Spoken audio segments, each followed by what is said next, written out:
And new tonight, a Springdale couple's dream wedding turns into a nightmare as Taylor and Cesar Acosta return from their wedding in Mexico earlier this month. Megan says her husband was detained by Immigration and Customs Enforcement, or ICE. Acosta is a permanent U.S. resident, originally from Mexico. Jose Carranza with our Fort Smith station shows us the search for answers in the effort to bring Acosta home.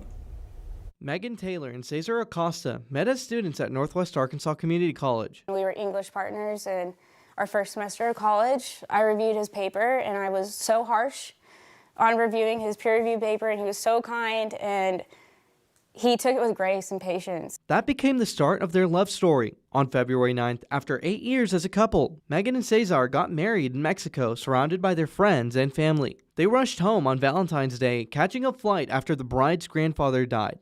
As they went through Customs and Immigration in Houston, Megan says her husband was flagged, taken into questioning, and ultimately detained. He was detained for a misdemeanor that he got on his senior prom night in high school, and he did everything he needed to for that to be closed. Olivia King and Zach Taylor are close friends of the couple. Since then, he's built a life here, and if there was an issue, it should have been caught way before now. And now we have these repercussions that are unjust. You know, the last thing Cesar said was like, "Where are you guys going to be?" And I could see like he was scared on his face. Cesar was granted a visa in 1999 as a 5-year-old, according to his wife. When it expired in 2009, Megan says Cesar got his permanent residency card, which was renewed in 2019. She says they have traveled to Mexico multiple times without issues, only adding to the confusion she faced when leaving Cesar detained. I didn't want to leave, but I had nowhere to go. So yeah, it felt really wrong, and I'm heartbroken.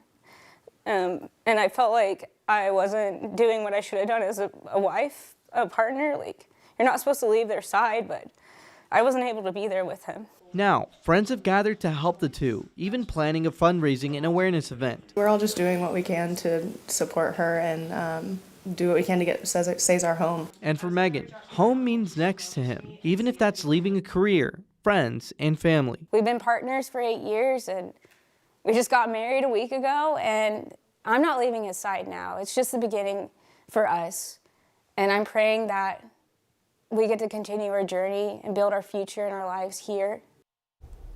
Jose, thank you. Taylor's still working to find out exactly why ICE detained her husband and how long he could remain in custody. They've gotten no response yet. Same for our reporters who asked those questions. We'll keep you updated as we learn new developments.